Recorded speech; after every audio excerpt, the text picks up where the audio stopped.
Greetings and great day. I am Atia Stevenson, and I would like to welcome you to the Bigger, Bolder You. A special thanks to the illustrious, bold, brilliant, and beautiful Miss Alicia Brooks. Thank you so much for having me. It is an absolute delight to be here with you all today. I have a question for you. Have you ever wanted to pursue a career, a dream, or hobby, but it has yet to materialize? Have you ever looked at someone and said, wow, I wish that I could do that? I wish that I could be like them. Well, I am here to do two things today. I am going to challenge and compel you today. Challenge and compel you to do what? I'm so glad you asked. I am going to challenge and compel you to show up and conquer, how to claim your crown after trauma. You do know that there is life after traumatic experience, right? You do understand that there is life on the other side of that trauma. And I am here to challenge and compel you in doing that on today. So before we get started, we're going to talk about what a crown is. What is a crown? Because before we do anything, we have to have understanding of what it is that we're doing, right? And so a crown is a reward of victory. It's a mark of honor. It is a royal or imperial headdress of sovereignty. A crown is something that is placed on you as a crown, as something of a royal nature. For my believers, our favorite book is, he says that I have crowned you with wisdom. Ladies, did you not know that we are a crown to a man? Yes, we are. Yes, we are. I bet you didn't know that, did you? We are the crown to a man. A woman is a crown to her husband. So there are several things that a crown represents, what a crown represents. So when we talk about trauma, what is trauma? Trauma is pain, it's damage, it's shock, or it is suffering. Trauma is any event beyond a person's ability to handle, period. If you've ever gone through something, if you've ever been processed through something, that it was just at that moment, it was just a bit much. That was some level of trauma. Trauma is also a mental, physical, emotional, or psychological injury that can be translated as a wound. It could be translated as a wound. It's also a behavioral state resulting from a severe mental or emotional stress. These are the things that trauma are. What are the types of traumas? Types of traumas, there could be childhood neglect or abuse, spousal neglect or abuse. There could be sexual neglect or abuse. Loss of a loved one could create a traumatic experience, a natural disaster, and other things that simply cause us to be beyond our ability to be able to handle that. And so can I tell you, my friends, that trauma leaves us stripped, muted, afraid, and feeling unworthy. Trauma leaves us stripped, muted, afraid, and unworthy. When we've been processed, when we've gone through something in our lives that was simply beyond our ability to handle at that time, in some way, shape, or form, it left us stripped, muted, afraid, and feeling unworthy. So how do we know if trauma is traumatizing you? We're going to talk about a few keys here. How are you able to tell if trauma is traumatizing you? Because at the end of the day, we are getting over trauma and we are doing what? We are claiming the crown. That's what we are doing. We are claiming that crown. So before we can do that, we have to be able to deal with the trauma, because you do understand that trauma prevents a lot of things in our lives. So again, how do you know when trauma is traumatizing you? How are you able to tell? Why? Because it magnifies the victim in you. It magnifies that victimized mentality. That's what it does. Trauma forces you to show up from your lower self, your lesser self, your minor self. It shows up from that traumatic self. That's what unhealed and unresolved trauma does. That's what it does. Here it is, you're 45 years of age. And while a part of you is that mature adult, another part of you is that 6 year old little boy, 6 year old little girl that's still tucked away in that closet. Why? Because you're still imprisoned from the trauma that you have experienced. But we're coming to compel you today to come out of the trauma and to do what? To claim your crown, because there's a throne waiting on you. I need you to put it in the chat. My throne is waiting on me. My throne is waiting on me. So how are some ways that we know? How do we know when trauma is traumatizing us? Number one, you ignore your inner voice. Why do you ignore your inner voice? You don't trust it. You don't trust your inner voice. Your inner voice is not confident enough where it rises in that you could trust it. And a lot of times it's because trauma has done what? It has muted us. It has muted us. How do you know when trauma is traumatizing you? Number one, you ignore your inner voice. Number two, you avoid speaking your truth. You ignore speaking your truth because number one, trauma causes you to seclude yourself. Trauma causes you to isolate a lot of the time. So if you avoid speaking your truth about yourself and about others. So therefore, it's very easy for you to be taken advantage of. We're talking about how do you know when trauma is traumatizing you? Why? Because you're easily taken advantage of. You feel like you don't have a voice. Your voice has been muted. So therefore, you don't use your voice. You do not present healthy boundaries for yourself. So therefore, anything goes. But can I tell you, we are claiming our crown. Therefore, anything does not go. I need it in the chat. I'm claiming my crown. I'm claiming my crown. How do you know when trauma is traumatizing you? Number three, we say yes when we should be saying no. We are people pleasers. Again, we've not discovered or created healthy boundaries. We've not discovered or created healthy boundaries for ourselves. So therefore, we give people permission to come into our life and do as they will. So if they want to make a mess in our lives, we let them make a mess. If they want to come and just dump on us, we let them dump on us. Why? Because I am operating from a traumatic state and I have lack of boundary. My first challenge is for you is to create some healthy boundaries. It's okay to say no.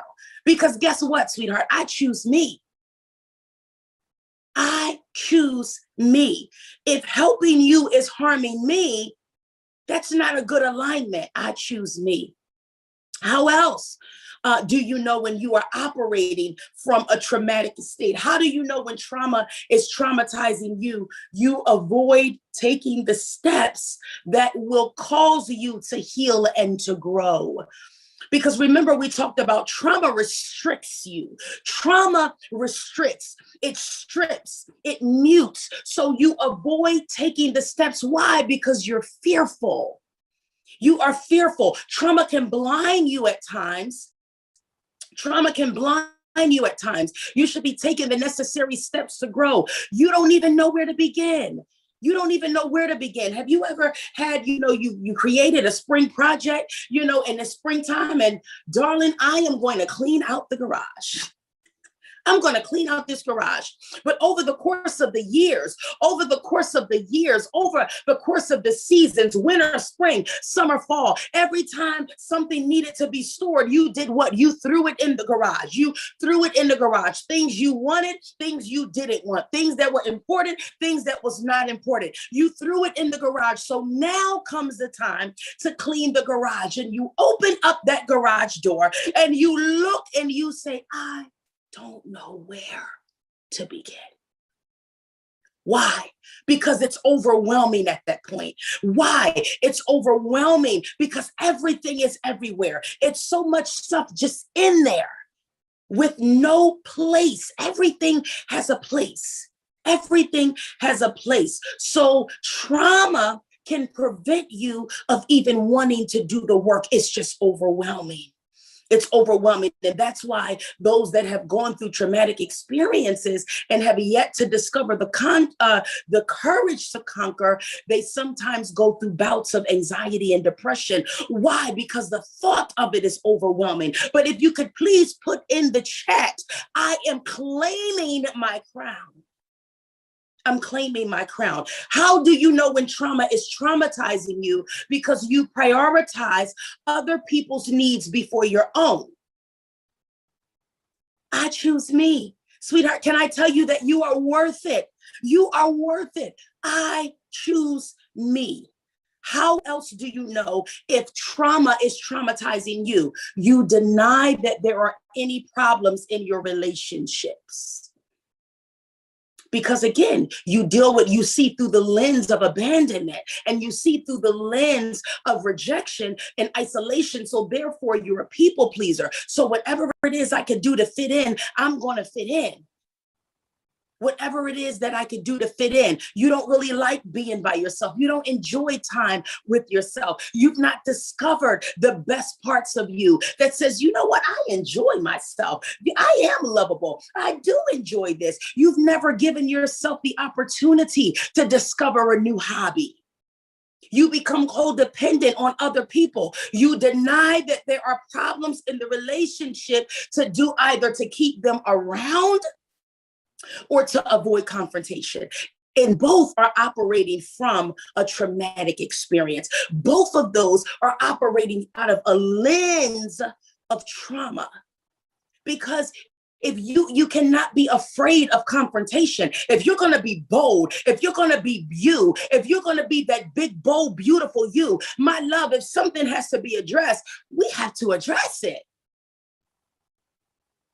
If we're claiming our crown, if you are a queen that is claiming your crown, you have to be able to put things in proper perspective. If you mishandled me, I need to let you know that. I need to let you know that. You're afraid of confrontation because you're muted. You're muted. So it's easy for you to feel intimidated. It's easy for you to back into a corner. But put in the chat, not today. Put in the chat, I am not traumatized. Put in the chat, I'm claiming my crown. I'm claiming my crown. How else do you know? You give more chances than warranted. You give more chances than warranted. How many times do you have to hear an apology, my love, without seeing some type of change in behavior? Now, we understand we're going to work through some things, but I'm not going to keep apologizing for the same thing at some point. I have to realize what it is that I'm doing. So another thing is you're giving more chances than warranted when you've been hurt, disrespected, or mishandled. We're talking about how do you know indicators when trauma is traumatizing you. When trauma is traumatizing you, you have to know that you are worthy of it. I choose me. Put in the chat, I choose me. Because a part of you, when you see through a lens of trauma, you feel like you don't deserve anything better. Trauma causes you to feel like, okay, whatever that's given to you, that's what I'll take. No, darling, no. You don't go with the flow. You are the flow. You don't go with the flow. You create your own current. Put in the chat, I'm claiming my crown. That's what I'm doing. I'm claiming my crown. I'm claiming my crown. What else happens when trauma is traumatizing you? You make excuses for abuse in any capacity. Whether it's in a love relationship, whether it's in a friendship, whether it's with your family, whether your children are disrespecting you, you make excuses for abuse in any capacity. They didn't mean it. It wasn't like that. You justify for them. But that does not sound like someone that is claiming their crown. Lastly, you see through a lens of a victimized perspective. You see through a lens of trauma, of pain, and from a low place of esteem and confidence. How do you know when trauma is traumatizing you? Because you see through the lens of trauma. You see through a lens of pain in a low place. You see through pain of a lack of esteem and confidence. So it's okay for you to see it in everyone else, but I can't do that. Who says you can't do that? You have a crown. You have a throne to uphold. You have a throne. You're big. You're beautiful. You are brilliant. Put it in the chat. I'm worth it.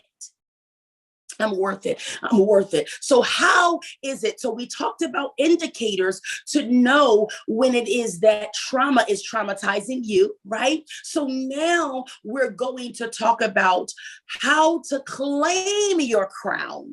How to claim your crown. So we're no longer allowing trauma to traumatize us, but we are going from trauma to what? To triumph. Put it in the chat. I'm going from trauma to triumph. How to claim your crown. And if you are going to claim your crown, there are just some things that you must do. Now, let's give a recap of what a crown is before we get into it. A crown is what? It's a reward of victory, right? Because we're going from trauma to triumph. Crown is a reward of victory. It is a mark of honor, a royal headdress. It's not just a headdress, darling. It is royal. You are royalty. You are royalty. It's a headdress of sovereignty. That's what it is. That's what a crown is. And if you're going to claim your crown from trauma to triumph, you have to do a few things.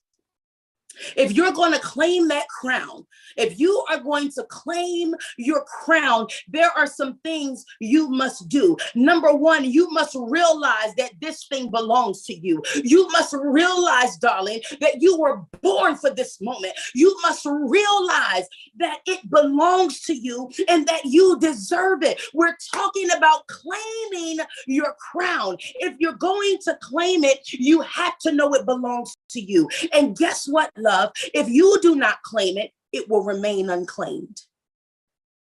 It will remain unclaimed. Why? Why will it remain unclaimed? Because there's something that you have to do in the earth that no one can do. There is no one that has your fingerprint. What does that mean? That means that every part of your aspect of your life has been preparing you for this moment because you have one identical fingerprint that's not like anyone else. That means that you were meant to disrupt in a way that no one has before. But do you believe?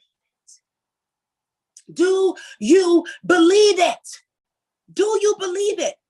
Put in the chat, I'm claiming my crown. How do you claim your crown? You have to realize it belongs to you. You need to confirm your identity. When you are going to claim something that belongs to you, they're not going to just turn it over. You have to do what? Prove that you are who you say that you are. Come on here. You have to prove your identity. You have to confirm your identity. Meaning, if you are going to claim your crown, you have to have a crystal clear perspective of who it is that you are, who it is that you are designed to be in the earth. That's the only way that you're going to be able to claim this crown, because a crown is aligned with occupancy. A crown is aligned with the throne. And so if you're going to have a crown, you have to have what it takes to occupy that throne. Put in the chat, I'm occupying my throne. Put it in the chat, I am occupying my throne. If you are going to claim your crown, you have to be tired and frustrated of where you are. You have to be tired of people bypassing you. You have to be tired of telling yourself what you're going to do and you ain't done it yet. You have to be tired of giving yourself excuses. You have to be tired of allowing your lower self to talk to you. You'll never do that. Who told you that? What lens are you seeing through? We're going from trauma to triumph. How are you going to claim this crown? You are going to claim this crown because you are going to decide that you are ready to show up and conquer.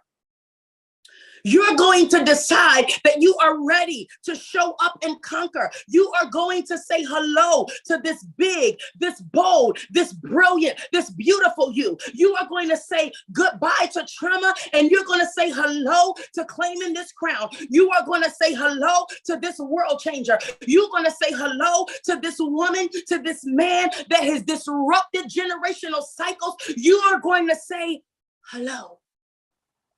How else can you claim your crown? How are you going to claim your crown? You are going to take courage. You must take courage. You must discover the courage to conquer. Because can I just be totally honest with you, my friends? When you are ready to address traumatic experiences and trauma in your life, it is going to take courage. You have to discover the courage to conquer, because contrary to what anybody says, you're not just going to manifest. Now, come on here.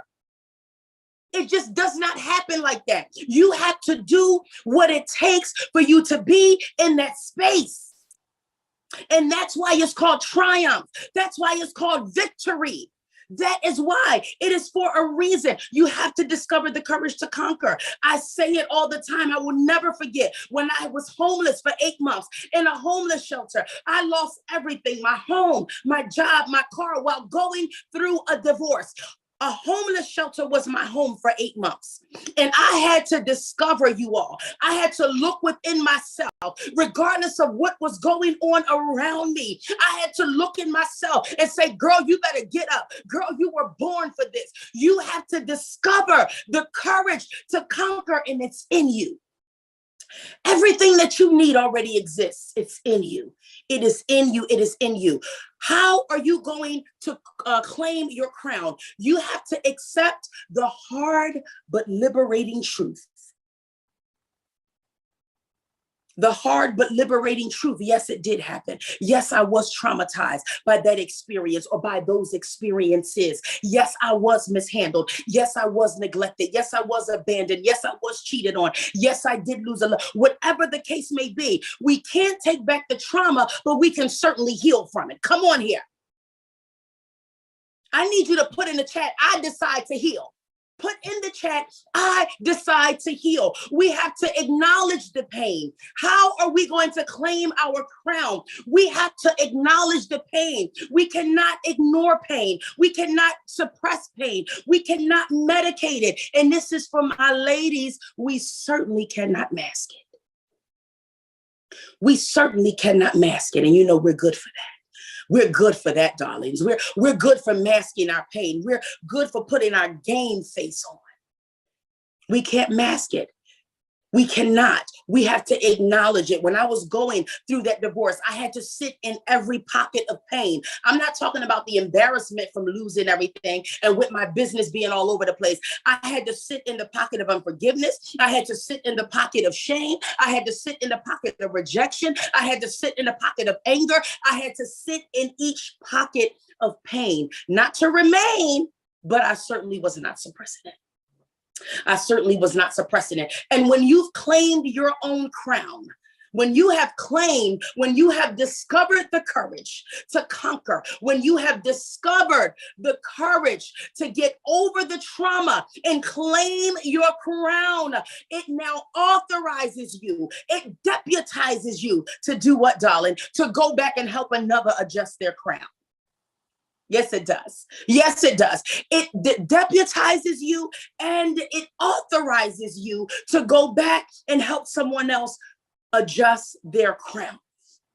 Okay, I want you to know that you are worth it. You are worth it. You are worth going back. You are worth it. You are worth the process, darling. You are worth the healed you. You are worth the fact of being able to discover the best in you, to present the best of you. You are worth it, that you don't have to be a public success and a private failure. You are worth it. It doesn't matter how many figures you make. If your soul, my God, is traumatic, it is all for naught. It is all for naught. It is all for naught. I want to tell you that you're worth it. You are bold. You're brilliant. You are bodacious. You are beautiful. You are incomparable. So can I please tell you, do not compare yourself with anyone. There is no one on the earth like you. There is no one on the earth like you. You are it. It did not happen to you. It happened for you. I challenge you. I compel you to claim your crown. The throne is waiting for you, darling. The throne is waiting on you, King. The throne is waiting on you, King. Shift your lens. Shift your lens. We cannot take back what happened, but we do have control over our lives from this moment forward. We do have control, and claim your crown. There's a throne that is waiting for you. And I don't know about you, but I've made the decision that I am going to occupy my throne. I am going to occupy my throne. So let's come on. Let's go ahead and get over this trauma. Let's go ahead and claim our crown and show up and conquer. Let's go.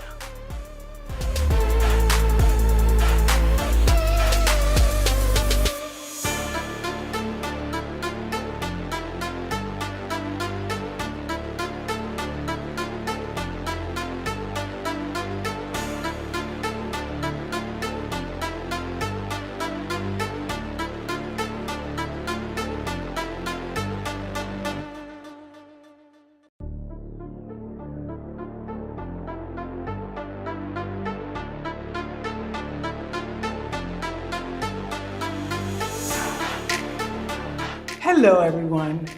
My name is Obiama Martin, and I am absolutely delighted that I get an opportunity to share my heart with you on today. And so many of you are meeting me for the first time and don't know who I am. And so let me kind of just start with a little introduction.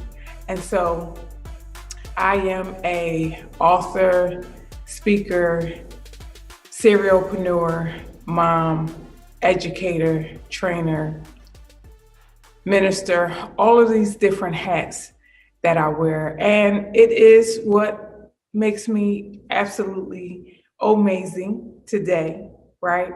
And so I'm here, but I want to tell you how I got here. I want to tell you some secrets on how I got here. And so I want to talk to you about, when you get to a place where you're up here and the cost that is required to stay up here and the things that you have to overcome once you get up here. So see, there was a time that I can remember when I was back in 2009, I was in a horrific car accident. And prior to 2009, I was very outgoing and social. I owned a consultant business. I owned not a training company at the time. I didn't have a training company at the time. I had a consultant business at the time, and I was helping individuals start and maintain their business. And I was doing professional development training specifically for the early education space. And so I was also an advocate for the Southeast region of Pennsylvania. And I was in school at that time to obtain my bachelor's degree. And so May 2009, I want you guys to picture this. I am on my way to church with my family. I am sitting in the passenger seat. My ex is sitting in the driver's seat. Our 3 children are in back of us. And so we are on our way on a Sunday morning to church. And we are on 495. And it's raining. And you know what happens on a Sunday. People tend to drive slow. And it's raining on top of that. And so we are sitting on 495 and it is back-to-back traffic. And we're slowly moving. And so, we're going along like we usually do. And in the rearview mirror, and I can see it as clear as I am looking at you, in the rearview mirror, I happen to glance over and I can see the tractor trailer behind us. And just like that, in a moment, the tractor trailer had hit us. Bam. And everything that I knew literally flashed before me in seconds. And all I can tell you is next is my vision became very blurry. I could barely see anything. Everything was a blur. I was dizzy. My head is pounding and blood is everywhere. And so, the console that is between the passenger and the driver's seat. I can remember my head hanging over like this, and I can remember as my head is tilted over, not really being able to see anything or anybody. My head is tilted over, and I cannot raise my head, and literally blood is coming all, it's coming from everywhere. And I don't even understand at this point the damage that was done. And my family is out of the car, and people are standing around because they could not get me out of the car. And so ambulance and fire trucks and police are coming. But see, the impact of the collision, the impact of the tractor trailer left me with my jaw broken and unable to physically move. And so they had to cut me out of the car with the jaws of life. And so what I remember most about that day is being in a place where I felt like, how was I going to overcome this? How was I going to get over this? How was I going to continue to work? And at this point in my career, my business was really thriving. I was making six figures. I was doing really, really well. And just like that, everything was gone. Everything was gone. And so it was a journey that went on for about a year of me being in physical therapy, of me not being able to talk. But there were some key things that happened during that time that I had to overcome, that I'm going to share with you about overcoming. Seeing it was at that time where I learned who really had my back. It was during that time that I learned who my real friends were. It was during that time that I learned how to depend on Jesus, because it was during that time when I went from a thriving business, talking and training and speaking all over, to being shut down, not being able to speak. Can you imagine your mouth being muzzled? Can you imagine for 10 weeks, my mouth was wired shut and everything that I consumed was from a straw? Can you imagine how debilitating that was? Can you imagine how you go from a place where you are on the top of the world and everything is going so amazingly awesome, and then in a second, everything can be taken away from you? And so I can remember feeling like, Lord, why did this happen? I'm on my way to church. I'm praising you. I'm hallelujah. I am a tither. I am a giver. How many of you ever begin to look at your life and begin to assess all the things that you've done? And because you're trying to put the pieces together, you're trying to figure out, how could this happen to me? I'm a good person, right? That's something that we always say. I'm a good person. How could this happen to me? Well, the truth is, good things and bad things happen to great people. Good things and bad things happen to good people. And so regardless of my track record, regardless of who I am and who I was and all of the great things that I've done in the world and for other people, when life showed up for me in the form of that horrific accident, all the things that were on the surface level began to reveal their roots.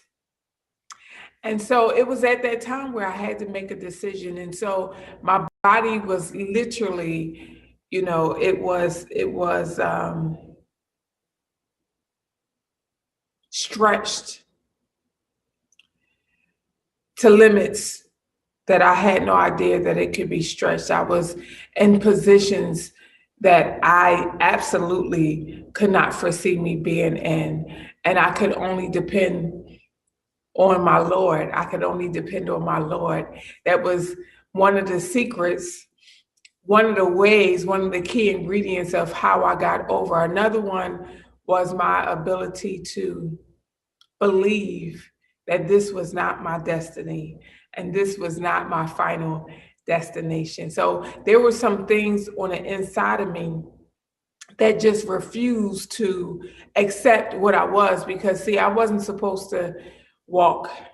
I wasn't supposed to have mobility. I had a slip disc in my back. My sciatic nerve was now triggered. And at any given time, I want you to imagine this, at any given time, I could be standing like this and talking, and I could get a sharp pain from my foot straight up to my back, up to my spine that would, just literally, no matter where I was, bring me to the ground. Can you imagine?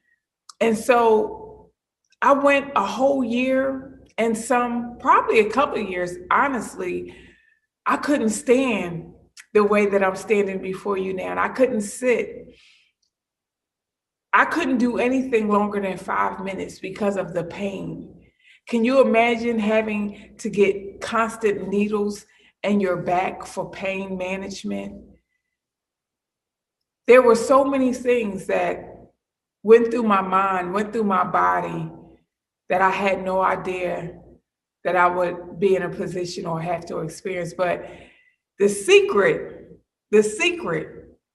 is that there is so much in you. There is so much in you that you can't see until you are in a situation that is so debilitating that you have to rely on everything that's on the inside of you to bring you out. And so, I'm dealing with depression. I'm dealing with, suicidal thoughts. I'm dealing with overwhelmed and stress and frustration and irritation, because see, all the people that I had helped up until that point, they were nowhere to be around. And my business that was thriving was put on a halt. It was no longer thriving because see, I was the front person as well as the mouthpiece. And who was going to do my training now? See, 2009, we didn't have all of the technology that we have now. And there were some things that I just didn't know. I didn't have systems in place. And I had a team, but, people change up when it comes to money. People change up when you're no longer the person that they think that you should be, or the person that they thought that you were. And so I had to deal with betrayal, and I had to deal with people trying to take my contracts and literally bring me to my demise as a result of what they looked like was not going to be a return. And so here's the truth. The truth is, and the secret is, there is absolutely nothing in life that you can't overcome. There is absolutely nothing in life that you can't overcome. You know why? Because there is a God, there is a God, there is a God, there is a God who has created you to conquer and to overcome all things with him. All things with him. So the word tells us, the good book, the Bible, as some of us call it, that we can do all things through Christ who strengthens us. And if we believe, if only we believe, we can achieve any and everything.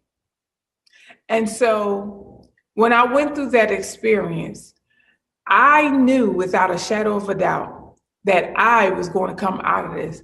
I just didn't know how long it was going to take. And so the secret is, now in my life, I am absolutely on the other side of that. That was over 10 years ago, 12 years ago, 2009 is when I had that accident. And I am back stronger and better than I ever was, because what was designed to destroy me made me stronger. And some of us can look at a situation and we can allow that situation to overtake us, to literally shut us down and to silence our voice. But I say to you, change your perception, change how you see things, because there's always another side that you didn't see the first time. There's always a plan B. There's always another perspective.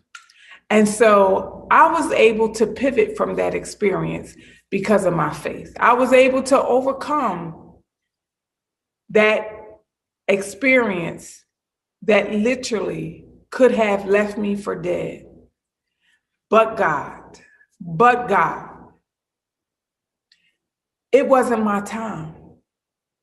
And whatever it is that you're dealing with today in life and in business, you are here because you have a purpose. You are here because people are waiting for you.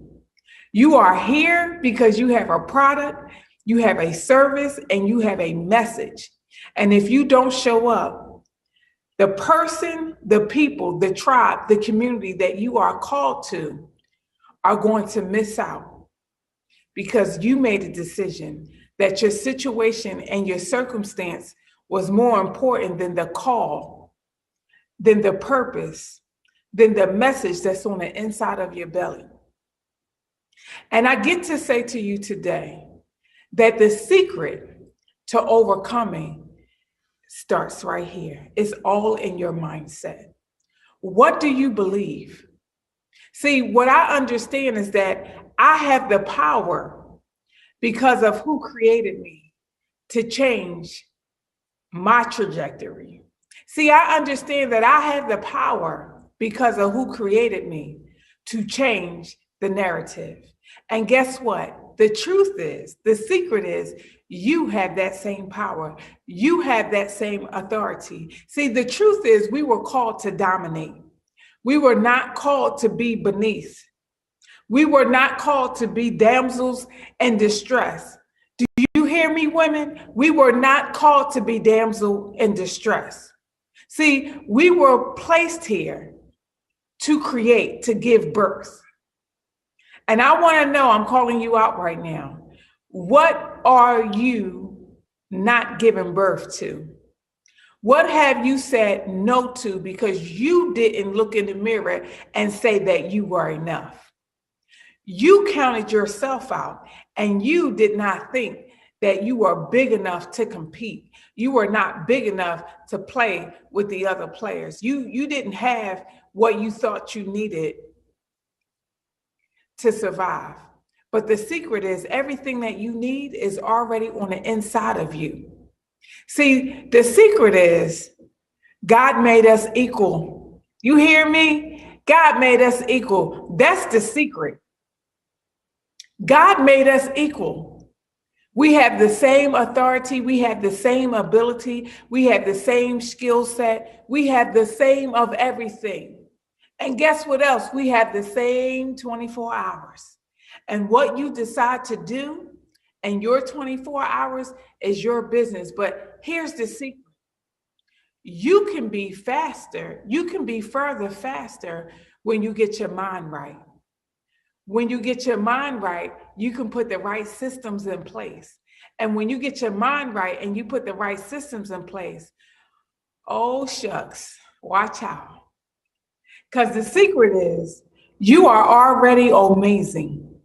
And if nobody has told you that today, let me be the first one. My sister, my queen, you are amazing.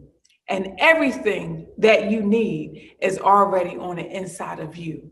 Everything you need to scale, everything you need to go to the next level, everything you need to break through, everything you need to stand up, to stand out, to show up and show out, it's already in you. All you have to do is believe and then do. That's it. That's the secret. Believe right here. Say with your mouth what you want to see with your eyes. Say with your mouth what you want to see with your eyes. Believe it here. See yourself here.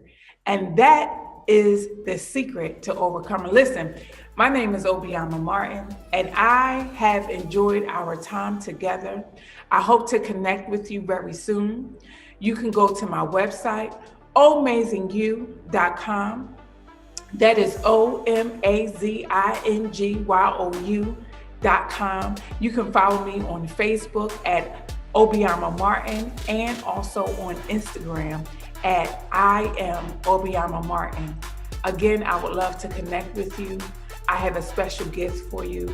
Make sure you click on the link so that you can get your free gift and also connect with me. I would love to support you and serve and help you get from wherever you are right now to your next. Until we meet, stay on purpose, fruitful, profitable, and productive.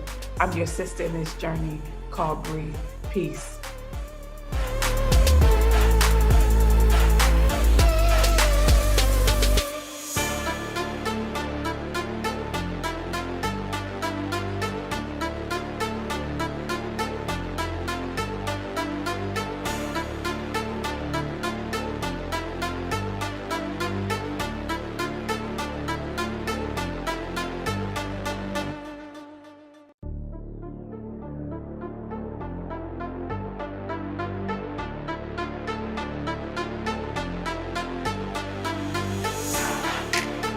Hi, and welcome to the Bigger, Bolder in You conference. I'm so grateful to be here. Thank you for this opportunity. I am Kawana Coco Stanley, and I'm here to talk to you about a crisis of confidence. Now, what is that? Let me ask you this. What is your confidence level on a scale from 1 to 10? Be honest with yourself. You don't have to explain it to me, but think to yourself, what is your confidence level? See, I was that girl that always believed and had big goals and dreams in life. I just knew I could do anything that I put my mindset to. That I had the drive and the ambitions, to a go-getter attitude to keep it pushing and make things happen. But guess what? Life happened. Things happen in life. You know, life is the biggest teacher you can have, because it will teach you some things about yourself that you never thought. See, confidence is a state of mind. Confidence when you have confidence, you believe that you are unstoppable. You walk in confidence. You feel confidence.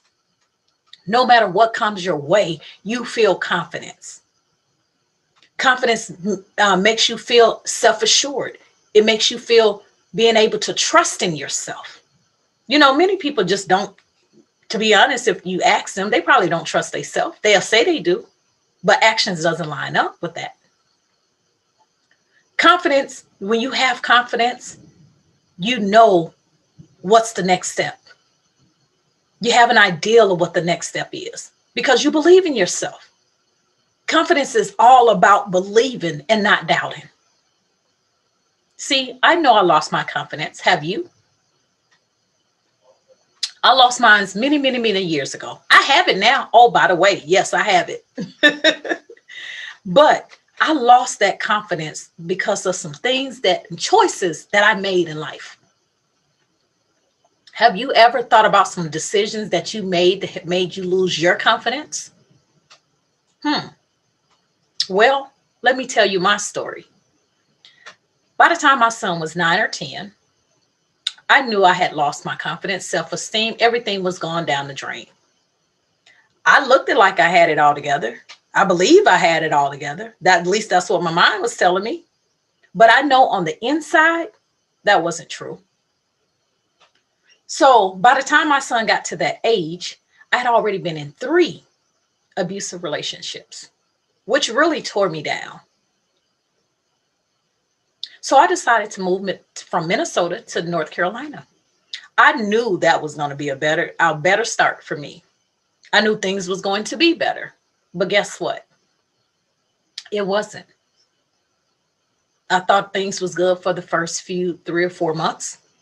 But when I lost my job that I had there, it shut me down. I went into a depression. I couldn't figure out anything. I didn't know what to do. I completely threw in the towel and gave up. I thought life was giving up on me.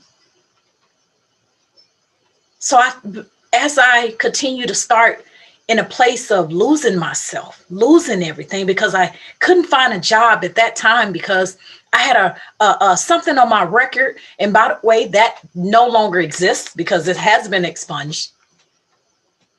But at that time, I couldn't get a job. So that was even hurtful because now I'm trying to figure out, how do I feed my child? How do I take care of my child? Lord, I need help. Have you ever felt like you just needed help? You needed someone to rescue you. When you feel that way, you don't know what to do. But no one's coming to save you. Yes, God would help you, but you got to help yourself. In the state of mind that I was in, all I could think of was committing suicide. Why am I here? Lord, what do I need to do? I'm not good for anyone right now because I'm not where I need to be. But I began to think about my son. Who would take care of him if I killed myself? If I took my own life, what would his life be like? I didn't want to put that pressure on my parents or my family. So I got myself up and I moved back to Minnesota. And guess what, y'all? I didn't want to go back to Minnesota. You know why? Because I didn't want anyone to look at me and think I was a failure. How many of you have ever thought that you didn't want anyone, or even cross your mind that you didn't want nobody to know that you was a failure in something? And remember, failure is just lessons. That's it. So I went back to Minnesota and I decided to go back to school. Believe it or not, that made me feel good because I was one that I always stayed in school. I was going back now for my second master's. I felt like I was getting myself back together, especially going to school. I love going to school, love getting education. So today I want to talk to you about a crisis of confidence. I want to show you how to build your confidence back up. Something about when a woman feels confident in herself, she walks in it. She talks in it. She believes in it. She feels so unstoppable, she can be the next Kamala Harris. I'm just saying. So do you want to walk in that confidence? So let me give you 5 things that you can do to build your confidence. 1 is be aware. You need to be aware when your confidence has gone down, or if you're starting to lose confidence in yourself. Recognize it. Call it out. See it what it is. Figure out what's going on. And then start to adjust and do what you need to do to fix that before it gets too far. And sometimes you need to unlearn some things that you've always done. So number 1 is be aware. Number 2 is balance. And what do I mean about balance? Balance is you need to have your mindset on point. Where's your mindset? You know, one of my coaches always say, where you are today or where you are now, your mind got you there first. So are you aware of the things that go through your mind and the thoughts every day? Every day is a battle to fight to have your confidence, because things will show up out of nowhere. Obstacles are going to show up in life, but you have to be able to respond in a way that it keeps you in a place of believing in yourself. Don't react and allow the things that comes your way in a negative way where it makes you want to give up or throw in the towel. So being aware and having that balance to your mindset. Start doing some development with your mindset. Start reading audio, anything that's going to help change the mindset to a better place, to become a better version of you. Read and start applying those things. Another thing to balance is affirmations. Do you speak affirmations every day? Yeah, some of the hardest things are the easy things that we don't want to do. Oh yeah, many people, oh, just write affirmation. Oh, that ain't nothing. Oh, it's just some words. Those words either speak life or death. So you must start using some positive affirmations for your life where you want to see yourself go. And speak them every day, even when you don't feel like it. Push yourself through the process. Trust the process. God has something for you, but only you can do it. Nobody can do it for you.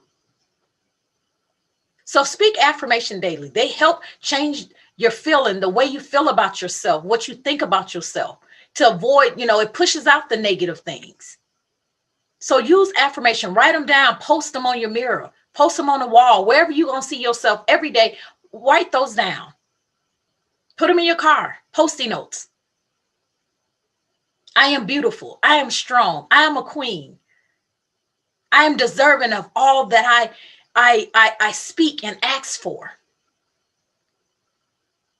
Whatever it is that you want to put out there that you want in life. Another thing is do some vision boards. That will line up with your affirmations. I do them once a year. Change them up, change some things, write some things off once you've accomplished it. Another thing is meditation that comes with your balance. Meditation is important every day. Pray and talk to God. Line your day up with Him first thing first, and everything else will fall in place. But put Him first. I know that God has a lot with your name on it. That's for you and only for you. But you must put Him first. And of course, you got to have confidence with God. Period. That's it. That's all. Because faith without works is dead. So that's number 2, which is balance. Number 3 is becoming. What is becoming? Becoming is your results.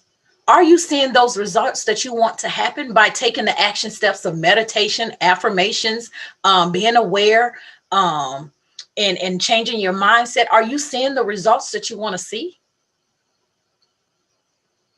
You're going to get results if you do something or if you don't do something. It depends on which one you want. But you'll start becoming who you want, who you know you are to be. By taking those action steps, and you're seeing the process that you're going through, you're doing, and it's working. And it will work. Is it going to be easy? Absolutely not. So becoming is number 3. Number 4, be happy. Be happy. That's hard to say, but it's be happy. You determine your day every day by how you wake up every day and get yourself together, your mind, your body, your soul ready for the day. Be encouraging to yourself. Speak life into yourself. We can get people all day long to encourage us, to motivate us, to inspire us. But at the end of the day, when you go to bed, you by yourself. Behind closed door, you're by yourself. You're not going to have people there all the time to help encourage you. So you must learn how to do it for yourself. Why not? That way you don't have to depend on nobody to encourage you. You can encourage yourself. So are you encouraging yourself?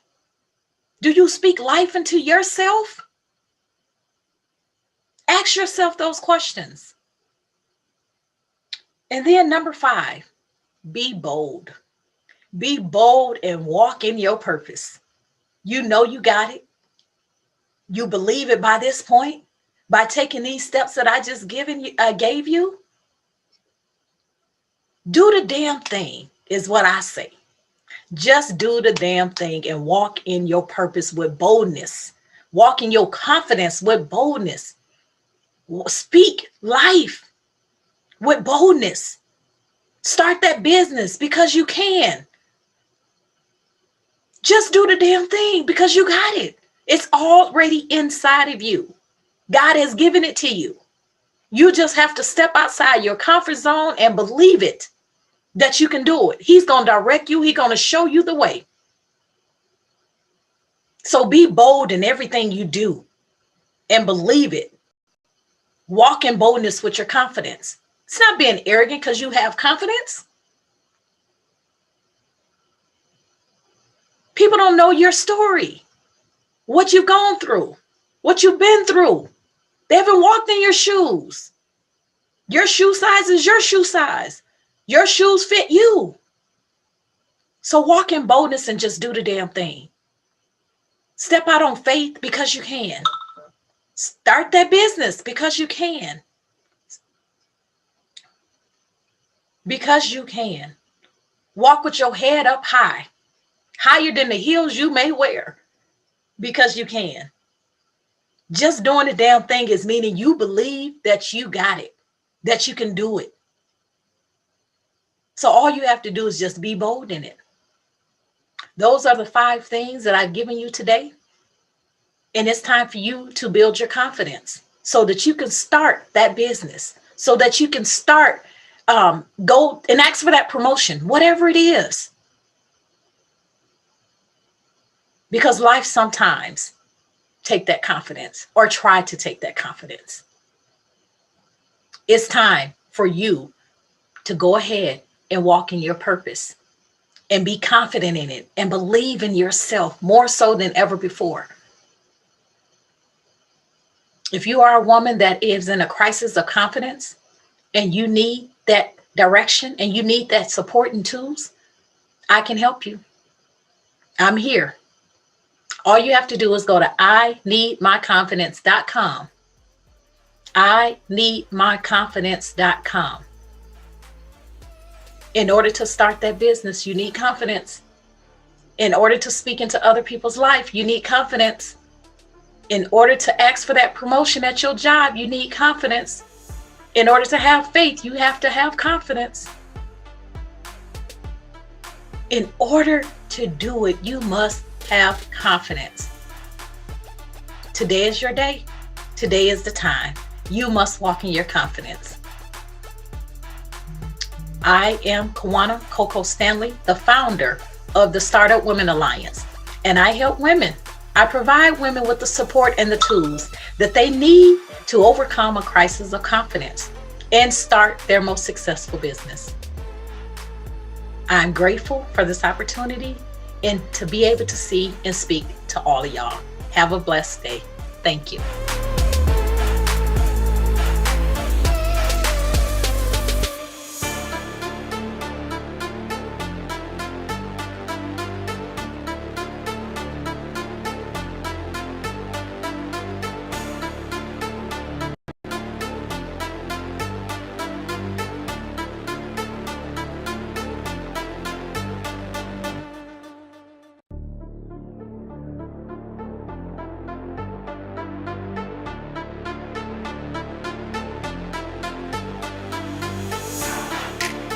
Hi, I'm Jennifer White, and I'm so excited to be here with you all today. I'm going to share some tips around 5 simple keys to up-level your business. And again, I'm so glad to be here, a part of the Bigger, Bolder You Global Conference. So let's get started. So today we're going to go over a little bit about me, who I am, and why I'm here today, and what personal branding means to me. And then we'll get into the 5 simple keys to up-level your business. So I hope that you guys learn a lot from this session today. And at the end, if you have any questions, feel free to reach out to me. So I am Jennifer White. I am a wife and co-owner of the MJW Group. We are a performance and leadership consulting firm that help operations management executives in supply chain, manufacturing, and operations increase profit by removing waste and efficiencies and increasing automation. So we help executives remove the waste that they're seeing in their operations in their daily business, such as things around people, processes, data, and technology. So if people are doing multiple tasks, multiple roles, how can we streamline the standard work that people are doing? How can we look at ways to improve the processes that exist today? And where can we organize and streamline data that is being collected? So that's a little bit about what I do with my firm, which I own with my husband, Marcus. I am also an analytical nerd. I love numbers. Excel is my jam. I really like working with analytics, formulas, putting things together to tell a story through data. I also am a huge lover of money, and it wasn't always that way with me. I have grown to love money and have a really great relationship with it. And a lot of that changed once I developed my own personal brand alongside with our business as well. Because as a business owner, you have to be comfortable with the money that you're going to generate.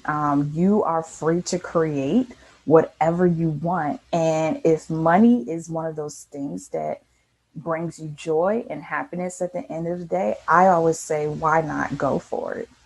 I am also a baker. I love to bake cheesecakes and cake pops. They are my specialties. And years ago, I used to do it more often than I'm doing now.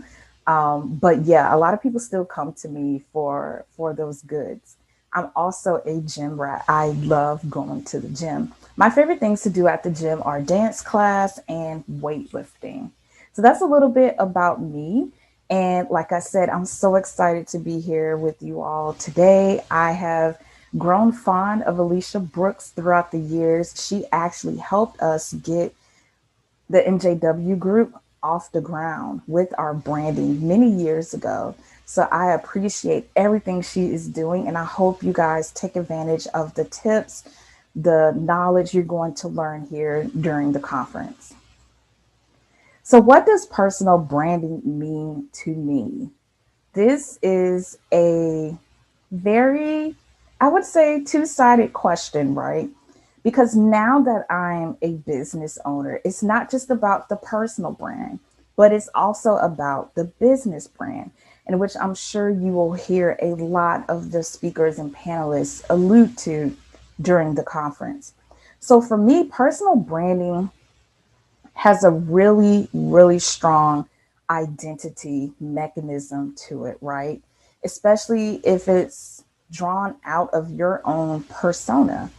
What do people say about you that you've known for a long time, or people who you've just recently met? What are they saying about you? That's your own identity. What are some of the qualitative measures about yourself that you are known for? What about your values, your reputation? All these things are important when it comes to personal branding and branding for your business, because your business, as you develop it over time, it will change based on the values and quality and identity that come from yourself. Also, divergence. So for me, I consider myself to be quite divergent because I don't fit in any one square, circle, or triangle. That's just not me. I've always been known to challenge the status quo and go against the grain. That's what makes leaders different from the rest of the pack. And then what is your style? Everyone has a style about them. It doesn't matter if it's in the way that you dress, the way you do your hair, the way you just present your image, right? Your mannerisms, the tone in your voice, that all contributes to your style. So now we're going to get into the 5 simple keys, right, to up level your business. So think about where you are today. If you are just getting started with getting your business up and going, this is a great opportunity for you to take a self-assessment, and hopefully you will get some great insights into what I'm about to present. So the first thing I would say to do to up level your business is to shift your thinking. And this comes with many attributes, many ways of doing this, many styles of doing this. One thing I will say is that you must have a vision for your business. There is no business if you are just out here wandering and wavering around and don't know where you're headed. You have to have a business, even if it's just 3 months out, 6 months out. I know it's hard if you're just getting up and going, but even if you've been in business for a few years, like we have, you still have to have a vision because as you continue to grow and you bring on other people to support you and your team, they have to buy into that vision. So that's why it's so important to have a vision, to know where everyone is going, who's driving the bus, and who's steering the ship. Another thing I would say in shifting your thinking is to study others who have accomplished what you desire. So there will come a time where you will reach the goals that you set out initially. And then you look around and you're like, okay, what now? What do I do now? So this is where you have to constantly up level or find those who are where you want to go next. Like they are already there, they're doing it. So you want to center yourself around those people or at least study the way that they did to understand why they ended up where they are. And if you have an opportunity to speak with them personally, that's even better. So another thing I would say to uplevel your business is to determine your cash flow. Figure out what your bottom line number is. And this is different for everyone. This is why sometimes you can't compare yourselves to others when you're on your business journey because your number is going to be different from the person next to you, right? It goes back to the personal branding and the business branding. What does this number mean to you, right? Because as a business owner, you pay yourself so much out of the business, and then there are things you want to do within your business to continuously grow it and scale it, in which you will need cash flow for. So determine what that bottom line number means to you. Add it to your vision, right? As the previous key before. Now, in order to get to that bottom line number, you're going to have to come up with new ideas. Again, we're up leveling. So the things that you did before to get you where you are now, you're going to have to change or come up with new innovative ways of getting to where you're going. So think about what you can do differently that you weren't doing before to get to this new bottom line number. Identify your superpower is another simple key, right? So we all have superpowers that there are things in which we just do well. It becomes second nature to us.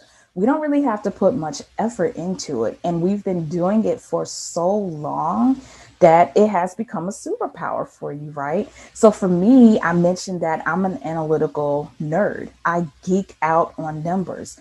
I'm also very into personal finance. So the things I just spoke about creating your new cash flow number, I geek out over that. And it became second nature to me how to manage finances in my personal life and my business. So with you, you should determine the best tasks or activities that you can perform. What are you good at that no one else can identically replicate? Those are the tasks and activities that you want to stay performing in your business as you continue to up level. And whatever else is left off of that list, that's where you delegate. You delegate the rest of those activities to your team, to partners. You come up with other ways to collaborate with people and ask them to help support your business and your cause. So delegate those things out that don't suit you very well. Now, this is very dear to my heart because we are consultants and everything we do is centered around systems and processes. So if you have not developed systems and processes ever in your life, in your business, I'm sure you have, you just don't realize it.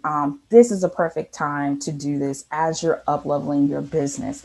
Now, when we say a system, systems are based upon steps, tasks, activities that flow into processes that then flow into a conglomerate of a system. So think about something as simple as, I told you I'm a baker. So when you bake a cake, there's ingredients that you have to prepare, right? You have wet ingredients, you have dry ingredients. You put those things together and it formalizes the cake mix, right? So it becomes a system at that point because you have inputs and you have outputs of the process that then becomes an overall system, right? Of just baking a cake.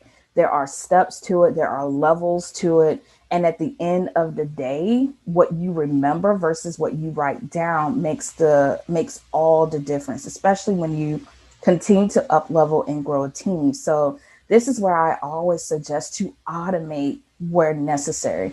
Now it's a little hard to automate baking a cake, but I'm sure you can find ways to automate that. Like you can prepare in batches. That's what it means to automate some of your processes.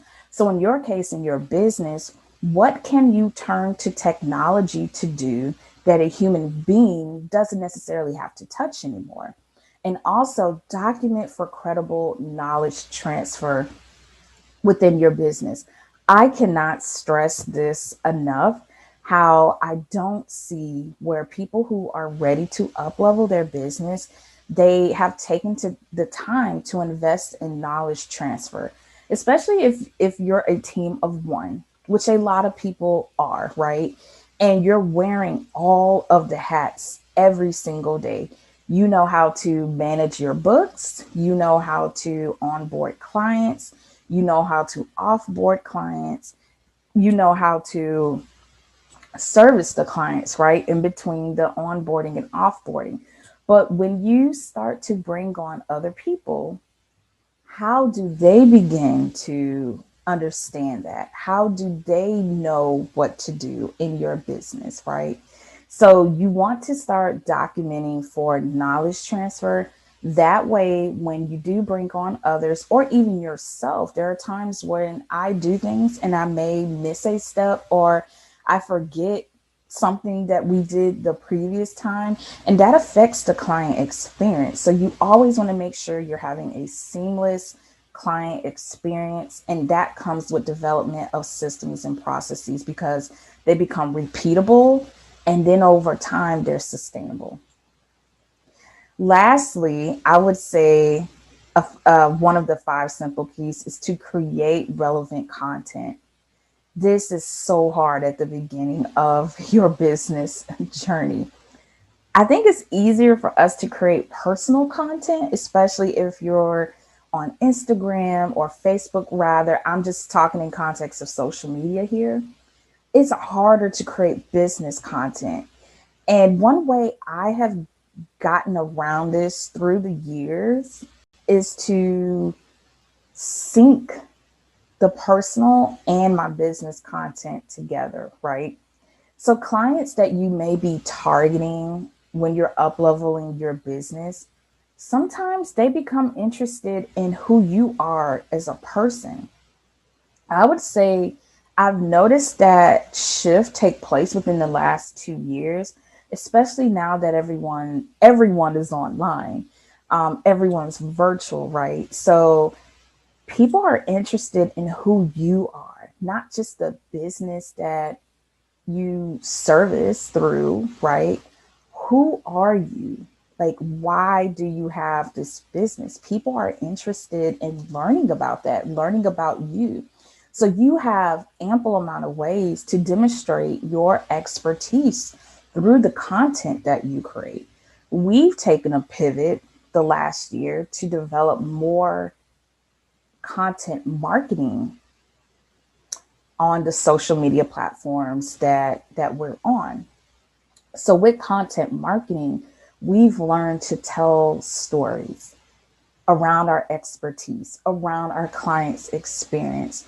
We've learned to integrate their feedback into our content marketing as well. We've grown from the feedback that we've received from our clients, and it allows you to continuously up level what you're doing in your business and grow from that. So that's why it's so important to demonstrate your expertise. Are you a subject matter expert in your area? I would say yes. Yes, you are. We all are. Otherwise, we wouldn't be here in business. People wouldn't come to us for help, for that support that they are seeking. Also, when you're creating content, make sure you are adding value to your clients. And the best way to do that, as I mentioned before, is to tell stories. Give them a reason why they should connect with you, why they should buy from you. What are they learning from you that they can't easily go out here and learn from anybody else? You would be surprised at how much people just don't know what they don't know, right? And that is your opportunity to express that, to show them how to's, why, justify why they should do certain things. And that's the value that you want to add, is creating ways for people to think differently. At least in our perspective, that's what we have grown to love. And that's what we do when we create relevant content that is centered around our clients. So I want to thank you for taking some time to spend with me to talk about 5 simple ways you can up-level your business. Now, I have this last slide here as a great indicator of why you should up-level your business. One, when you decide to step away from just solely you doing everything, wearing all the hats, making all the trucks run, beating all the drums, you bring in others who buy into your vision, who really want to support you. And over time, you're generating a team like you see sitting around this table here in this photo. And that is the greatest benefit of being in business, is when you can see upstream to your clients and downstream to your team. And you in the middle are the connector because of that. So think about that as you up level your business. How can you delegate? How can you outsource? How can you make things better from where they are today? Think about that. So I hope you have gained some tips from our conversation today. I will leave you with my contact information here. Once again, I'm Jennifer White, co-owner of the MJW Group. And if anything I've said during this session, please know your personal brand and your business brand are intertwined. They are connected together. People choose you, not necessarily your business, but they choose you. They are here to see you, to support you. And the only way to up-level your business is to recognize that and take heed of that. So I appreciate you all spending some time with me today. Again, here's my contact information if you wish to reach out to me. Thank you so much for your time.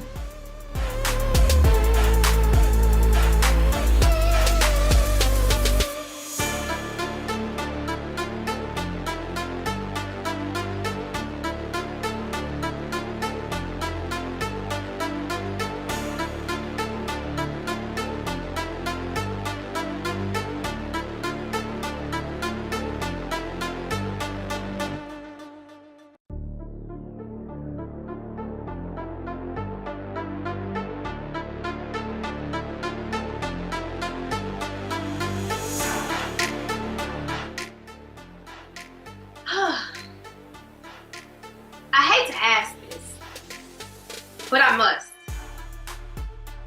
And the question is,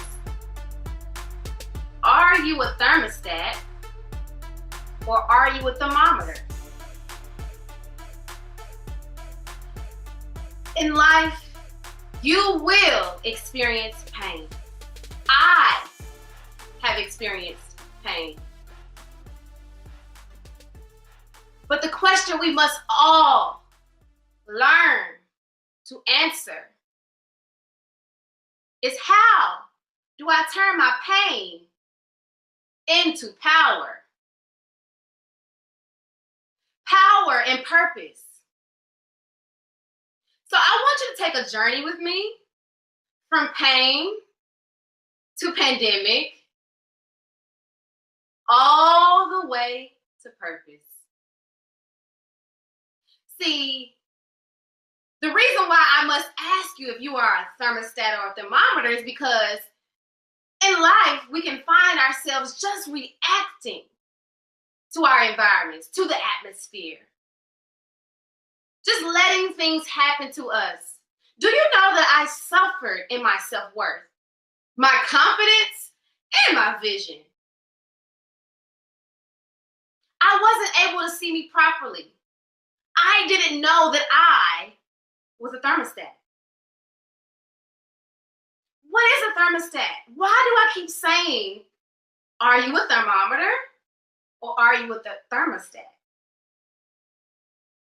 Thermometers, they tell you what the temperature is in the room, right? I hope you have your pencil and pen because this is going to be good. Thermostats, you can change the temperature. So I know me, when I walk in the room, I change the temperature. But before I really accepted my purpose, I was just a thermometer. I always turned my volume down. I was just reacting to life.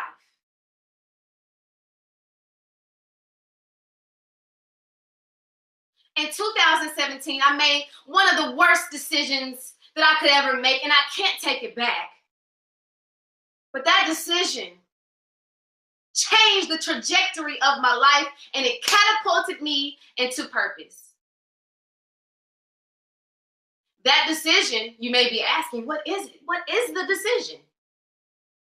The decision, after I took on the task of speaking in front of people, speaking life into people, the attack came. And it was from this savage mentality that I was operating in with blurred vision, clouded vision, obscured vision, that I made another painful decision. That decision was to abort a child.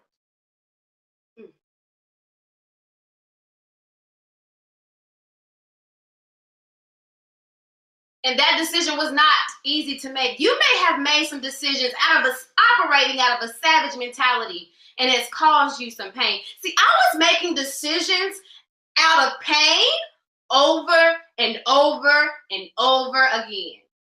I hit my brick wall. Have you hit your brick wall? How many times have you been down and out, and you still hadn't decided to be a thermostat? What is it going to take? You know what it took for me? It took me to get on my knees and say, God, I need a second chance because the decision I just made has cost me something. The price of pain, the price of hurt and sorrow. But months later, after I'm begging and pleading with God for a second chance, and honestly, it might have been my 33rd chance. I'm pretty sure we've all asked God, please, just please. Months later, in 2017, I started to study success because I knew that I could no longer be a thermometer. I had to change the decisions that I was making. It could no longer be painful decisions over and over and over and over again, directing my life. What decisions are directing your life? Are they healthy?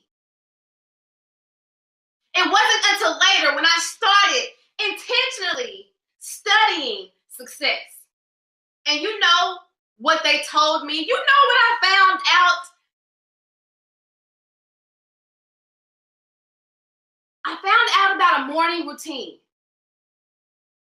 Number one, morning routine.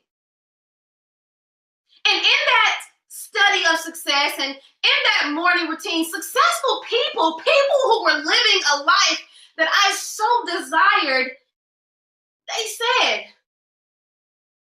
the first win of your day is making your bed. Can you believe that? Something so small as making your bed. Why is that important to you? Why should you adopt this into your lifestyle? Because it was then, after I made that decision, November 1st, 2017, to make my bed, I have yet to miss a morning of making my bed. See, success is in your routines. And what you keep sacred will become successful. Can you become successful? Are you willing to become successful? Are you willing to make your bed? I had to ask myself these questions. Because again, I was just a young girl who made these decisions out of pain. And I was a thermometer. And after deciding to never miss a day of making my bed, 2018 rolled around. And you better guess it, I had a microphone in my hand and I was speaking life into people. And I was excited about what I had found out about my life. But months passed by and months passed by, and I found myself at the end of that year facing depression and thoughts of suicide. I thought God had given me another second chance and that I would not experience pain anymore. Why was I suffering from depression and hiding it from people who love me, portraying this perfection that wasn't true? It wasn't real. I remember the night that I no longer wanted to be here. My self-worth, my vision, my value was tied up into something external. It wasn't even tied up into the one who created me, because he called me beautifully and wonderfully made. But I didn't know that at that time. I thought that I was operating as a thermostat, and I was on my way. Don't get me wrong, the story gets better. So as I'm experiencing these thoughts of, I don't want to be here anymore, I have no reason, I have no value, I realized that I must get some help. See, some of us are always making decisions for ourselves, never consulting our wise counsel. And one thing that I had to stand in was my wise counsel. You know how you can damage yourself or you can hurt yourself and you have to go into surgery. And all of that work is on the doctor. But then there comes a time when you have to go to physical therapy, and that's when you have to do the work. See, now is my time to do the work. After suicidal thoughts, I had open heart surgery. But now it was time for me to get my heart back pumping and bleeding the way it once was. But now there was a paradigm shift. My trajectory had changed. And so as I was going through this therapy, day by day, I was getting stronger. My heart was becoming more of mine. My value was turning up, but I still was not missing a moment, a morning of making my bed. See, it was in my routine that I became more successful in who I am. It was in my routine that I understood myself and my pain. And I was able to connect the dots of why I had got there in the first place. So yeah, I'm a thermostat and I'm making my way and I'm changing the atmosphere. See, that was my pandemic. That was something that I was dealing with personally. And so I ask you again, have you made your bed? See, when I hit that brick wall of life and I was asking God for a second chance, after the pain, we hit the pandemic, purpose was birthed through the pandemic. See, I wouldn't be here today if I didn't push through. See, I wouldn't be here today if I gave up. See, I wouldn't be here today speaking to you, the bigger, bolder you, if I would have never made my bed. So yeah, I ain't gonna miss no day of making my bed. Because purpose.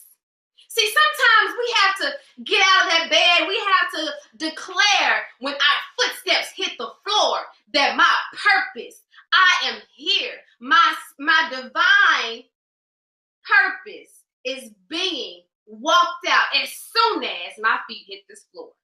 See, our bed can represent comfortability, sorrow. See, I cried a lot in my room, in my bed. No one ever knew. What are you holding on to in your bed that you need to let go of? When you wake up in the morning, you can feel a little lighter because you made your bed and you put that stuff, that old self, that lack of vision, that lack of confidence, that lack of self-worth, you putting that to bed. And you're waking up with purpose, intention, supernatural confidence, supernatural power. Yeah, this was happening all throughout the pain and even through the pandemic. It was in my routine that I became stronger, bigger, and bolder.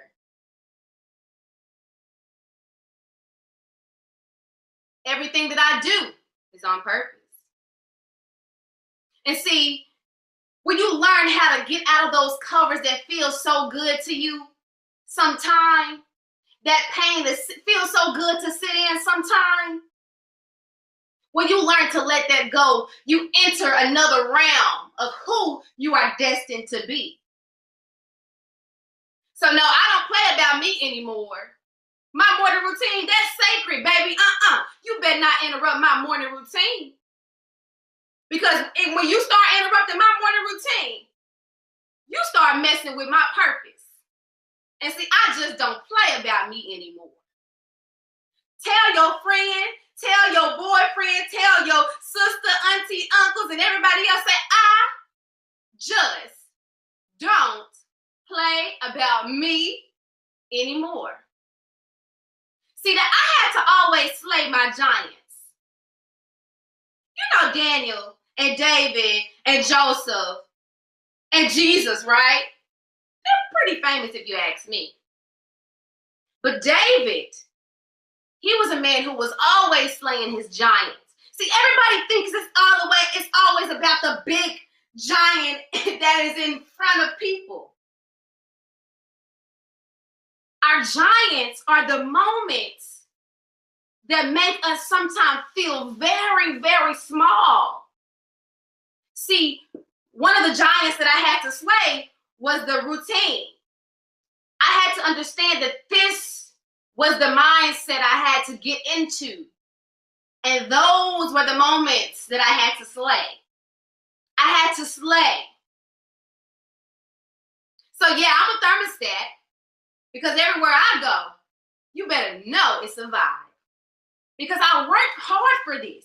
You have to work hard for what you want. You have to say to everybody and anybody that I just don't play about me anymore. Because when it's time to position you for what your purpose is, you have to be available. The bigger, bolder you is going to step out. The bigger, bolder you is going to stand out. See, you want to fit in. Thermostat, they tell the atmosphere what to do. See, everybody isn't meant to understand why when you walk in the room, everything turns around. But as you walk into your bigger, your bolder you, it doesn't matter who doesn't understand, because now, after you've made your bed, after you experience your pain, after you slayed your giants, you know who you are. And you don't play about you anymore. Tell somebody again, I don't play about me anymore. See, I graduated. Yeah, I graduated from feeling sorry for myself. I graduated. I can wear my cap. I can wear my cap because I graduated. I graduated from feeling sorry for myself. I graduated from people's opinions of me. See, I graduated from that insecure little girl. See, I graduated when I experienced the pain. I went through the pandemic internally and found purpose. See, some of us have to learn to graduate from the pain. Are you going to graduate from your pain? Or are you just going to sit there, wallow in it,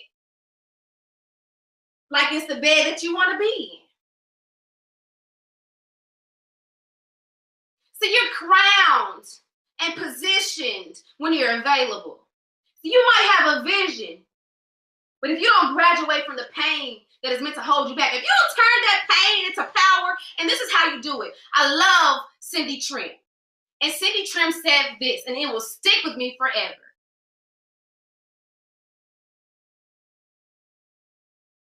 Your prayer points you to your pain, points you to your prayer. And your prayer points you to your power. Let me say that again. Your pain points you to your prayer points, and your prayer points point you to your power. So wherever you are feeling pain, pray about it. Your prayer points lead you to understand your pain and to make yourself stronger and bigger and bolder. So we have to graduate from feeling sorry for ourselves and feeling like a victim. We have to become thermostats. We have to walk in the room and everybody know we're here without even having to say something, because it's the supernatural, baby. It's the supernatural confidence. It's the supernatural self-worth. It's the supernatural vision that we're operating in. Because we graduated and we don't play about ourselves anymore.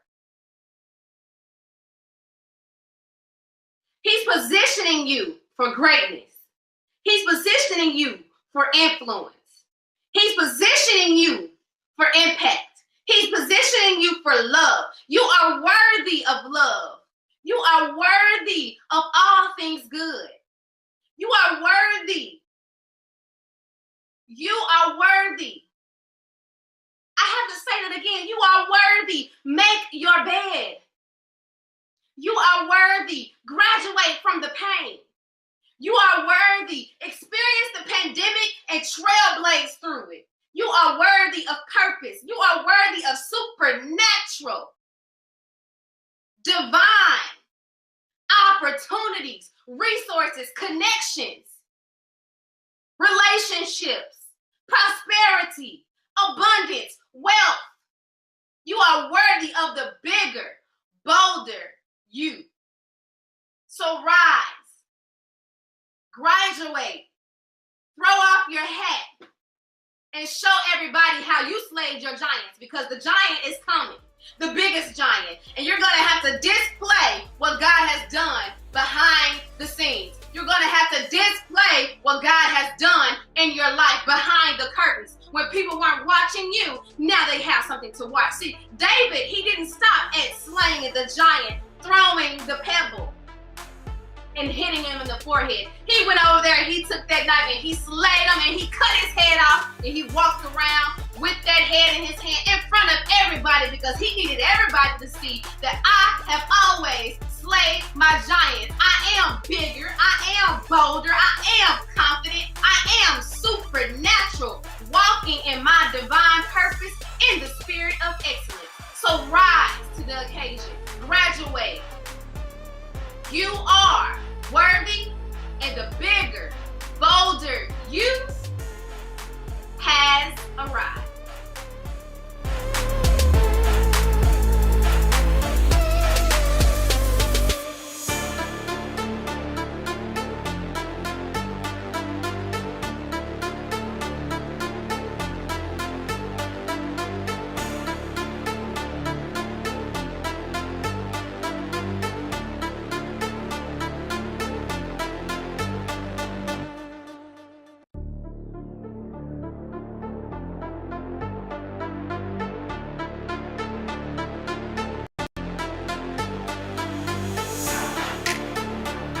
Bigger, bolder, you. What does that mean? Bigger, bolder, you. Can I share with you my bigger, bolder, you story? Well, let me first introduce myself. I am Donna Izzard, the unstoppable Black woman. That's me. Embracing my B's unapologetically. And you say, what are the B's? Black, beautiful, brilliant, bold, and business-minded. Unstoppable Black woman, that's me. But today, I'm going to share with you bigger, bolder, you. My bigger, bolder, you story. And how being able to fully walk out in your bigger, bolder you, and how that relates to having a bigger, bolder bank statement. They call me the DI. They call me the DI, disruptive innovator, divine instigator. That's me.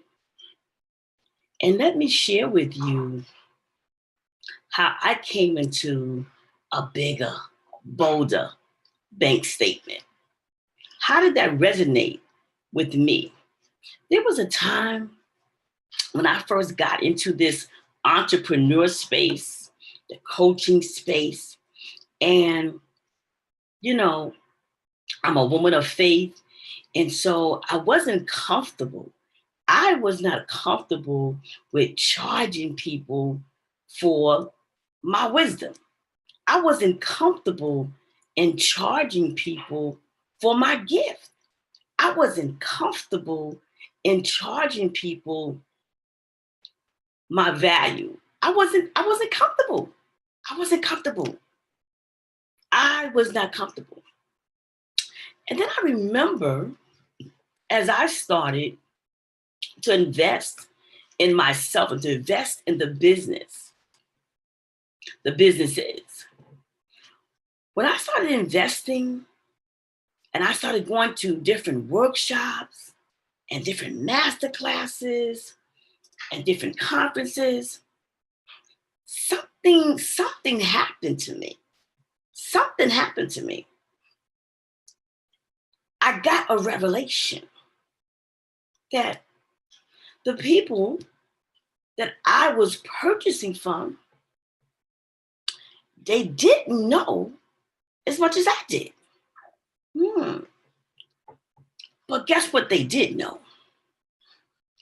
They knew how to be bold. They knew how to be bold. They knew how to walk. as a bigger, bolder you. They knew how.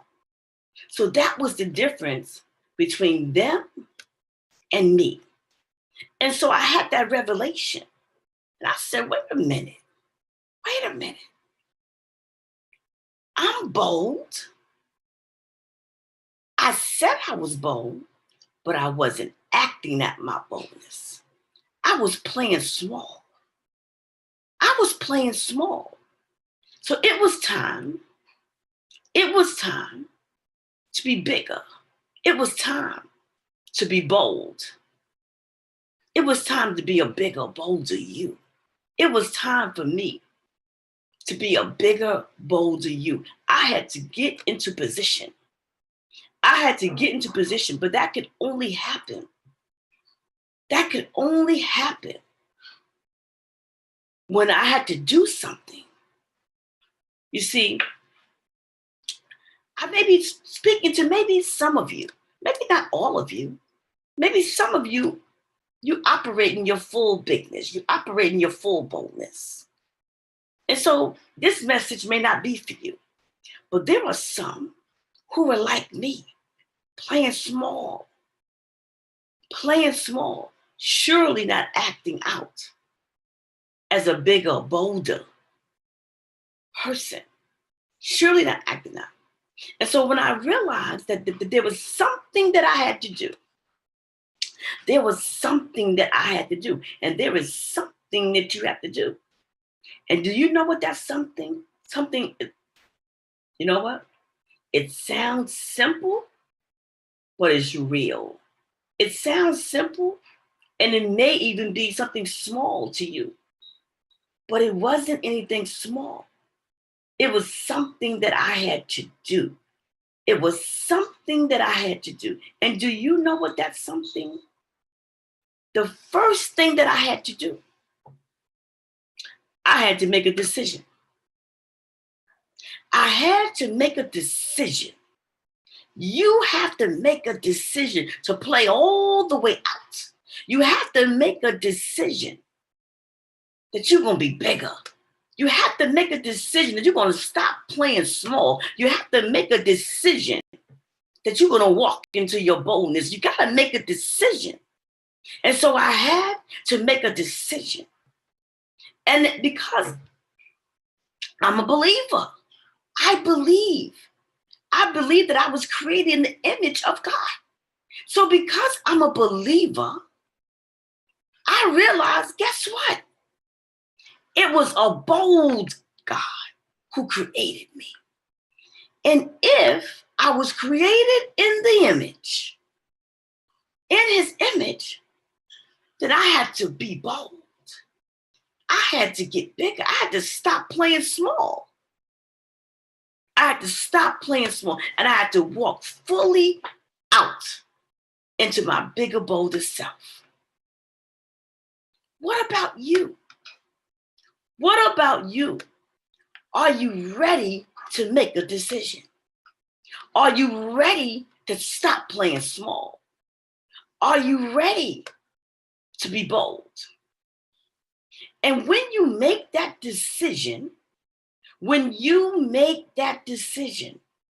to fully walk into that bigger, bolder self, when you make that decision, trust me, it will affect your bank account. Let me give you an example. Because I was playing small, I wasn't charging what I was worth because I was playing small. I wasn't charging what I was worth. And so when I made a decision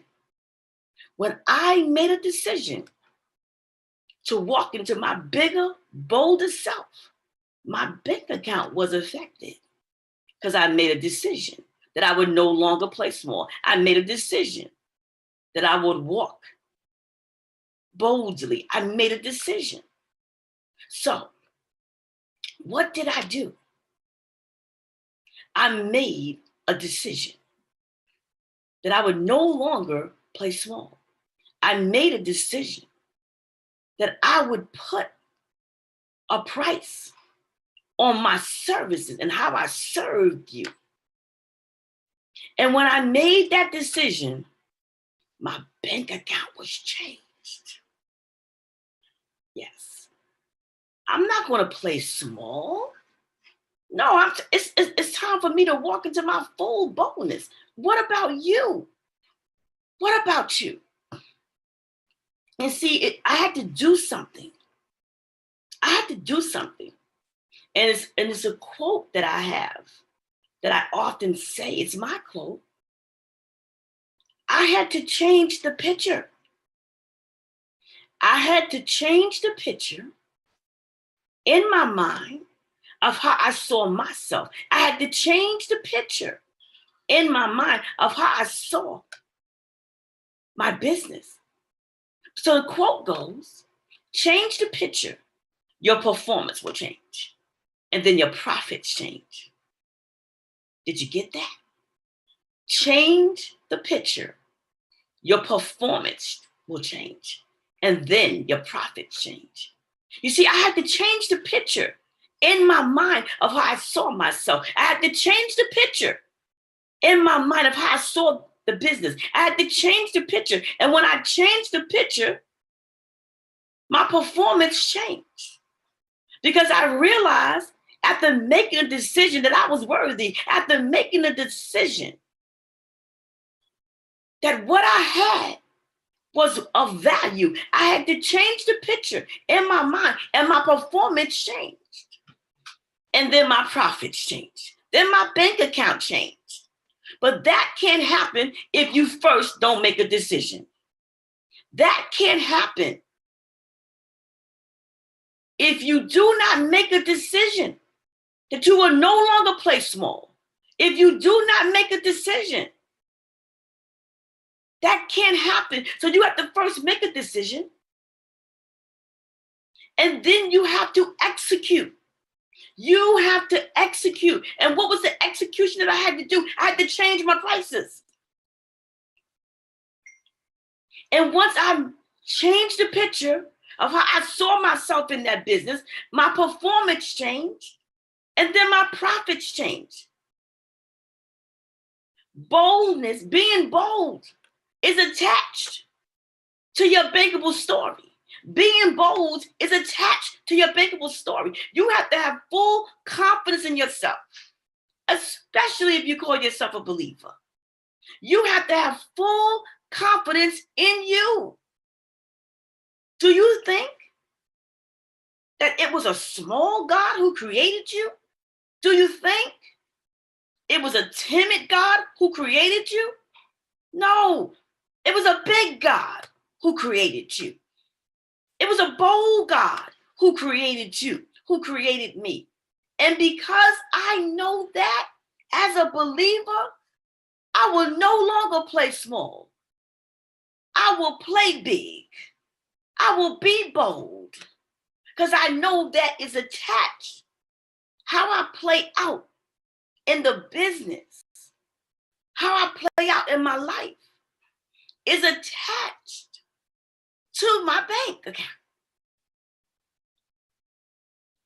And when I got that revelation, I no longer worried about whether or not someone was going to say that I was charging too much. My fee is what my fee is.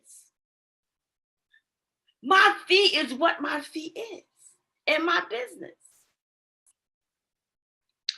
Some of you, some of you may go to the these luxury stores, Chanel, maybe Gucci, maybe Louis, maybe Red Bottoms, whatever. Guess what? They charge what they charge. Is it worth it? Now, in your mind, it may be worth it. But when you go and you purchase these big ticket items, the price is what the price is. The price is what the price is. But in all of their boldness is attached to their bank accounts. The price is what the price is. You got to change the picture. You got to change the picture so that your performance will change. Your performance will change. And that you will be bold. You will embrace your boldness. You will embrace all of your boldness, and you will walk big steps, making big moves. But you will walk boldly. I remember, when I would go speak at women's empowerment conferences, and when I would come off the stage, or I would meet and greet the women later, I remember that the first thing that the women would always say, there would be one thing that the women would always say to me, and it would be, because I'm only 5'1", it would be, my God, you are so bold. Can I get some of that boldness? And honestly, I didn't know what they were like. Like, what do you mean? Like, I did not realize that the spirit of boldness was all over me, that it was coming through, even on stage. And the women that would be the one thing that the women would all say to me, I don't care where I went, would be, can I get some of that boldness? How can I learn to be confident as you? How can I learn to have that kind of boldness? And that's when I realized, here I was, being an example of walking big, walking bold, but I wasn't executing. I had no one to blame but me. And that's when I realized I had to change the picture. I had to walk the walk like I was talking the talk. I had to change the picture. I had to play full out. Bigger, bolder. I had to play full out. And so once I got the revelation that I had to become bigger and bolder, because it was all in me. And I had to make some bold moves. And making bold moves related to what I was charging in my business. And guess what, my sisters? Because I made some bold moves,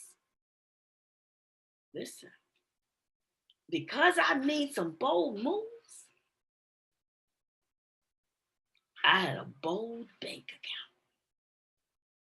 I had a bank account full of bold moves.